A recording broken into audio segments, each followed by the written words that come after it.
ஓம் நமச்சிவாய போற்றி. வணக்கம். இந்த பதிவில் விருச்சிக ராசியை பற்றி பேச வந்துள்ளேன்.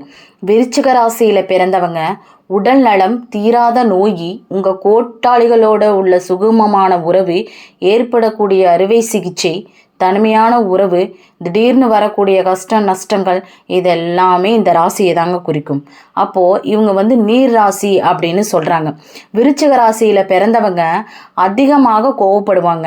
அந்த கோபம் கூட ஒரு நியாயமான கோபமாக தாங்க இருக்கும். ஒரு அளவுக்கு பொறுமையாக இருக்கிற வரை இருப்பாங்க. ஆனால் கோவம்னு வந்துட்டா வீடு தாங்காது, காடு தாங்காது. அந்த மாதிரி கோபம் கொண்டவர்களாக தான் இவங்க இருப்பாங்க.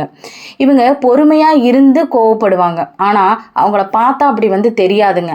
அவங்க கூட இருக்கிறவங்களுக்கு மட்டும்தான் தெரியும் அவங்க எப்படிப்பட்ட கோபக்காரன் என்று. அதாவது விருச்சிக ராசிக்காரங்களுக்கு பொதுவாக வீடு எங்கே அமையுன்னு பார்த்தா மருத்துவமனை, சுடுகாடு, முற்கொள்ளுள்ள பகுதி, பக்கத்தில் டிரான்ஸ்ஃபார்ம் இருக்கிறது, பக்கத்தில் இந்த மாதிரி இடத்துல தான் வீடு அமையுங்க. வீட்டோட மண்ணும் அமையுங்க. இந்த ராசியில் சந்திரன் நீச்சம் ஆகிட்டா அப்படின்னா உடல் பாதிக்கும் அப்படின்னு கூட சொல்லலாம். இவங்களுக்கு கடன், பழி வாங்கிறது, தீராத பழி, இது எல்லாமே இருக்குங்க. வீண் வம்பு வருங்க. இவங்களுக்கு வாக்கு பலிதம் உண்டுங்க. ஒரு சில பேருக்கு எது சொன்னாலும் அப்படியே பழிக்கக்கூடிய சக்தி இருக்குங்க. இவங்களுக்கு மனைவியால் சந்தோஷமும் உண்டு, விரயமும் உண்டு. அதே போல் டாக்குமெண்ட் பிரச்சனையும் உண்டுங்க. அதாவது ஒரு இடத்த வாங்கிட்டு அந்த இடத்துல வில்லங்கம் சரியாக பார்க்காம டாக்குமெண்ட் பிரச்சனை வருங்க. இந்த விருச்சிக ராசியில் பிறந்தவங்க அரசு உத்தியோகத்திற்கு போகிறாங்க, அரசு சார்ந்த துறைகளுக்கு போகிறாங்க. நான் படிக்கவே இல்லை அப்படி சொன்னால் கூட அரசு சார்ந்த சலுகையில் தகுதி பெறவங்களாக இருப்பாங்க. இவங்களுக்கு இயற்கையாகவே குலதெய்வத்தோட அருள் இல்லாமல் போகுதுங்க. இவங்க வீடு வாஸ்துப்படி அமைய போகுது. அதாவது இது எல்லாம் உங்கள் ஜாதகத்தை பார்த்து எல்லாம் நல்லபடியாக அமைச்சுக்கலாம். எல்லாமே நல்லதாக இருக்குது, எல்லாமே கட்டதாக இருக்குது அப்படிங்கிற குழப்பம் வேண்டாங்க. இவங்க விருச்சிக ராசி ஒரு தேள் ராசிங்க. அந்த தேள் கொட்டும். அப்போ அந்த விருச்சிக ராசி கொட்டிகிட்டே இருப்பாங்க அப்படின்னு தான் நினைப்பாங்க. ஆனால் அதே தேள் தன்னுடைய வாழ்க்கையில் எவ்வளவு தியாகம் வாழ்க்கை செய்து அப்படின்னு பார்த்தீங்கன்னா உங்களுக்கு புரிய வருங்க. இப்போ ஒரு விருச்சிக ராசியில் பிறந்த ஒரு பெண் இருக்காங்க. அந்த பெண் கல்யாணம் பண்ணி கொடுத்துட்ட பிறகு எப்படிமா இருக்கிற, உங்கள் வீட்டில் எப்படி வச்சுருக்காங்க, எப்படி உங்கள் வீட்டுக்காரர் இருக்காரு, உங்கள் மாமனார் மாமியார் நாத்தனா நாத்தி இவங்களாம் எப்படி இருக்காங்க அப்படின்னு கேட்டோம்னா எல்லாம் நல்லா வச்சுருக்காங்கம்மா, எனக்கு எந்த குறையும் இல்லை அப்படின்னு சொல்லுவாங்க. ஆனால் அவங்கள கூப்பிட்டு கொஞ்சம் கொஞ்சம் விசாரித்தோம் அப்படின்னா தாரையாக கண்டிருந்து தண்ணி வர மாதிரி விஷயங்களை சொல்லுவாங்க. அப்போது அம்மா அப்பா கஷ்டப்படக்கூடாது, மற்றவங்க கஷ்டப்படக்கூடாது அப்படின்னு தன்னுடைய கஷ்டங்களை மறைச்சு பின்னாடி வர பிரச்சனையை வர வச்சுக்கிறவங்க தான் இவங்க. இவங்க ஒரு தியாகம் பண்ணக்கூடிய ராசின்னு கூட சொல்லலாங்க இந்த விருச்சிக ராசி. பொதுவாக இந்த விருச்சிக ராசியில் ஒரு ஆண் ராசி இருந்தாங்க அப்படின்னா அப்போ அவர் என்ன பண்ணுவாருன்னு பார்த்தீங்கன்னா, எப்போ ஏதாவது கடன் வாங்கினியா, இல்லைங்க வாங்கலைன்னு சொல்லுவார். திரும்ப விசாரித்தோம்னா அங்கே ஒரு 1000 ரூபா வாங்கினேன், சரி வேறு எங்கே வாங்கினீங்க, அங்கே ஒரு 10,000 ரூபா வாங்கினேன், இப்படி வாங்கிறத அப்புறம்தான் வெளியே வரும், ஒன்றா வெளியே வரும். அப்போ இவங்க கிட்ட விஷயத்தை பிடுங்க முடியாதுன்னு அர்த்தம், விஷயம் இருக்குன்னு அர்த்தம். ஆனால் சொல்ல தொடங்கிட்டாங்க அப்படின்னா எல்லாத்தையும் சொல்லிடுவாங்க, எதையுமே மறைக்க மாட்டாங்க. ஸோ ஒரு வித்தியாசமான ராசி தான் இந்த விருச்சிக ராசி. இந்த விருச்சிக ராசியினோட உருவம் தேளுங்கிறதுனால தன்னோட குழந்தைகளுக்காகவும் குடும்பத்திற்காகவும் தியாகம் செய்வர்களாக இருப்பாங்க. அளவு கடந்த பாசம் கொடுக்கக்கூடியவங்களாக இருப்பாங்க. தனது நெருங்கிய அன்புக்குரியவர்கள் மற்றும் குழந்தைங்களுக்காகவும் குடும்பத்திற்காகவும் தன்னை அர்ப்பணித்து கொள்ளும் மனப்பான்பு அப்படின்னு கூட சொல்லலாங்க. இவங்க வெளிப்படையாக நடந்து கொள்ள மாட்டாங்க. தேள்கள் எப்போதுமே மறைவிடங்களில் தான் வசிக்குமா. அதே மாதிரி இவங்க மறைந்திருந்து தான் தாக்கு குணமுடையவர்னு கூட சொல்லலாம். இவங்களுக்கு போட்டி, பொறாமை, இந்த மாதிரி குணங்கள் இருக்குங்க. இவங்க 2 தேள்கள் ஒரே இடத்துல வசிக்காது. அப்படி வசித்தாலும் அவை ஒன்றோடு ஒன்று சண்டையிட்டு மடிந்து போகுமா. சிலருக்காக எந்த தியாகத்தையும் செய்ய தயாராக இருப்பாங்களாம். அதாவது இவங்க வந்து சுறுசுறுப்பானவர்கள் அப்படின்னு சொல்லலாம்.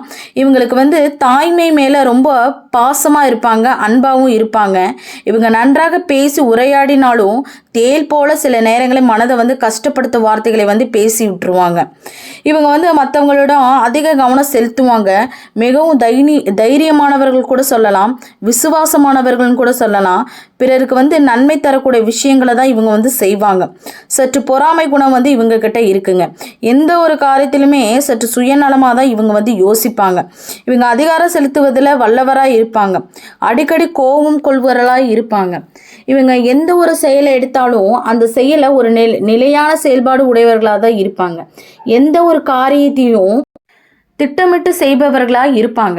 நிதி விஷயங்களில் முதலீடு செய்வதில் நன்கு ஆராய்ந்து அந்த காரியங்களில் வந்து ஈடுபடுவாங்க. பல சந்தர்ப்பங்கள் வந்தால் கூட தனக்கு ஏற்ப சரியான சந்தர்ப்பம் நோக்கி தான் இவங்க வந்து காத்திருப்பாங்க. இவங்க நீர் தத்துவத்தை அடிப்படையை கொண்டமையினால அளவு கடந்த உணர்ச்சி வசப்படக்கூடியவங்களாக இருப்பாங்க. தன்னதோட பிள்ளைகளும் குடும்பத்தின் மீது அளவு கடந்த பாசமாக இருப்பாங்க. நீண்ட நேரம் ஒரு காரியத்தை வந்து யோசித்து அதன்படி தான் அவங்க நடப்பாங்க. பழசுதை நினச்சி அதிகமாக மன கசிஞ்சு போக மாட்டாங்க. கண்ணீர் விட்டு கொண்டுக்கிட்டே இருப்பாங்க. ஏன்னா இவங்க வந்து வீடு வந்து எப்படி அமையுன்னு பார்த்தீங்கன்னா, இவங்க வீடு அப்படின்னா ராசி வந்து வடக்கு திசையை குறிக்கிறதுனால இவங்களுக்கு வீடாகட்டும் இல்லை தொழிற்ஸ்தாபனமாகட்டும், இவங்களுக்கு வந்து வீடு வந்து வடக்கு திசையில் அமர்ந்தா அப்படின்னா இவங்களுக்கு வந்து மிக சிறப்பாக இருக்குங்க. இவங்க வந்து பிராமணர் அமைப்பை சேர்ந்தவங்களாக இருந்தால் மிகவும் சுத்தமானவர்கள் அப்படின்னு சொல்லலாம். இவங்களுக்கு வேதம், ஸ்லோகம், கடவுள் புராணம் தெரிந்தவர்கள், ஆச்சானவர்களாக இருப்பாங்க. தான் இருக்கக்கூடிய இடத்த வந்து எப்போதுமே சுத்தமாக இருக்கணும் அப்படின்னு நினைக்கிறவங்க தான் இந்த விருச்சிக ராசிக்காரங்க. இந்த விருச்சிக ராசியில் பிறந்தவங்க பித்தம் சம்மந்தமான நோய்கள் வருங்க. அதாவது உடம்பு வந்து எப்பயுமே ஹீட்டாக தான் இருக்கும். இவங்களுக்கு சூடு சம்மந்தமான இல்லைன்னா பித்தம் சம்மந்தமான நோய்கள் வரக்கூடியதுக்கு வாய்ப்பு இருக்குதுங்க. இவங்க கார்த்திகை மாதம் அப்படிங்கிறனால கார்த்திகையில் பிறந்தால் சூரியன் வந்து இந்த இடத்துல இருக்குமா. அதனால் தன்னுடைய தந்தைக்குரிய விஷயம், பூர்வத்திற்குரிய விஷயங்கள், இதெல்லாம் முன்னேற்றத்திற்குரிய விஷயங்கள் வந்து மிக சிறப்பாக இருக்குங்க.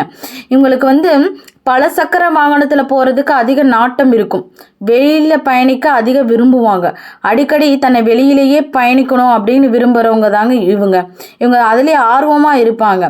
இவங்க விருச்சிக ராசி மர்ம உரிமை குறிக்கிறதுனால ஜனன உறுப்புகள், ஆசனவாயி, மலத்வாரம், ஆண் உறுப்பு மற்றும் பெண் உறுப்பு சம்பந்தமான உடல் உபாதைகள் அடிக்கடி ஏற்படக்கூடிய வாய்ப்பு இருக்குதுங்க. இந்த விருச்சிக ராசியில் பிறந்தவங்க மனசில் ஏதாவது ஒரு விஷயத்த நினச்சிட்டு குழம்பிக்கிட்டே தான் இருப்பாங்க. மனதில் இருப்பதை வந்து வெளிப்படையாக பேசவும் மாட்டாங்க. அடுத்தவங்களுக்கு உதவிங்கிறது வந்துட்டா முதல்ல நின்று உதவி செய்கிறது இவங்க ஒருத்தராக தாங்க இருப்பாங்க. இவங்க ஒருவருக்கு கெடுதல் செய்ய நினைக்கும் போது அவங்கள பழி வாங்குவதற்கு அஞ்ச கூட மாட்டாங்க. எப்போதுமே சுறுசுறுப்பாக இருப்பாங்க, ஊக்கம் கொண்டவர்களாக இருப்பாங்க. எடுத்த காரியத்தில் திறமை, வெற்றியும் தீவிரமாக நினைப்பாங்க. தைரியம் வந்து அதிகமாக இருக்கும். பயந்த நடங்கு சுவாபம் இருக்காது. எதையுமே நேருக்கு நேராக செயல்படணும் அப்படிங்கிற குணம் தான் இவங்கக்கிட்ட இருக்கும். இவங்க பொதுவாக பெரியவங்களோட வந்து பக்தி, விசுவாசத்துடன் தான் இருப்பாங்க. பரந்த நோக்கத்துடன் இருப்பாங்க. இவங்களுடைய வாழ்க்கைன்னு அப்படின்னு பார்த்தீங்கன்னா கொஞ்சம் சிரமங்களோ, சிக்கலான விஷயங்களோ, சண்டை சச்சரவு இதெல்லாம் அதிகமாக ஏற்படுங்க. ஆனால் தங்களோட திறமையினால சமாளித்து அதை வந்து வெற்றி காண்பீங்க. இவங்க உடல் வலிமை போதிய பலம் இருக்காது. பூமி யோகம் ஏற்படும். நல்ல அழகான மனைவி வாய்ப்பாங்க. ஏதேனும் ஒரு வழியில் 4 பேருக்கு அறிமுகமான நபராக தான் இவங்க இருப்பாங்க. சுய கௌரவம் மிக்கவர்கள் அப்படின்னு கூட சொல்லலாம். இவங்களுக்கு சலன புத்தி உடையவர்களாக இருப்பாங்க. அதிகள பேச்சு, உரத்த குரலும் தான் இவங்களுக்கு இருக்குங்க. இவங்களோட நண்பர்கள் மிக எளிதில் சேருவாங்க. எடுத்த காரியத்தில் பிடிவாதமாக செய்து முடிக்கும் ஆற்றல் பெற்றவர்கள் கூட சொல்லலாம். வாத திறமை இவங்க உள்ளவர்களாக இருப்பாங்க. எதிலுமே மனசுல தோன்றியதை வெளிப்படையாக பேசக்கூடியது தாங்க இவங்க பிறரை தாக்கி பேச ஆரம்பிச்சுட்டாங்க அப்படின்னா தேள் கொட்டுவது போல பேச்சு வந்து இருந்துகிட்டே தான் இருக்கும். இவங்க வாழ்க்கை துணையால வருமானம் இருக்குங்க. சகோதர பாசம் உடையவர்கள் அப்படின்னு கூட சொல்லலாம். சகோதரால இவங்களே முதன்மையானவராக இருக்கணும்னு ஆசைப்படுவாங்க. எதையுமே புரிந்து கொள்ளும் தன்மை உடையவர்கள். இவங்களுக்கு தொழில் கல்வியில ஆர்வம் வந்து அதிகமாக இருக்குங்க. இந்த விருச்சிக ராசியில் பிறந்தவங்க அப்போ நீங்கள் எந்த ஒரு கோயிலுக்கு போனாலும் நம்ம அங்கே அபிஷேகம் நடைபெற டைமுக்கு போகிறது ரொம்ப ரொம்ப சிறப்புங்க. ஸோ அபிஷேகத்துக்கு உண்டான பொருட்களை வாங்கி கொடுத்து அபிஷேகம் பண்ணலாம், அல்லது முழு அபிஷேகத்தையும் உங்களோட பொறுப்பில் செய்ய வைக்கலாம். இப்படி அபிஷேகம் அடிக்கடி செய்து வருவதும், அந்த கோயிலில் இருக்கிற குளம் அல்லது ஆறு அல்லது திருச்செந்தூர் கடல்னு போனோம்னா கடல் இப்படி அந்த நீர்நிலைகளை குளிக்கிறதும் ஒரு விதமான பரிகாரம் தான். இறைவனுக்கு அபிஷேகத்துக்கு பொருள் வாங்கி கொடுக்கறதும் அபிஷேகம் செய்யறதும் ஒரு விதமான பரிகாரம் தான். ஸோ இது மாதிரி தொடர்ந்து செஞ்சுக்கிட்டு வந்தீங்கன்னா உங்களோட பிரார்த்தனைகள் அனைத்தும் 100% வெற்றி பெறுங்க. நன்றி, வணக்கம். ஓம் நமச்சிவாய போற்றி.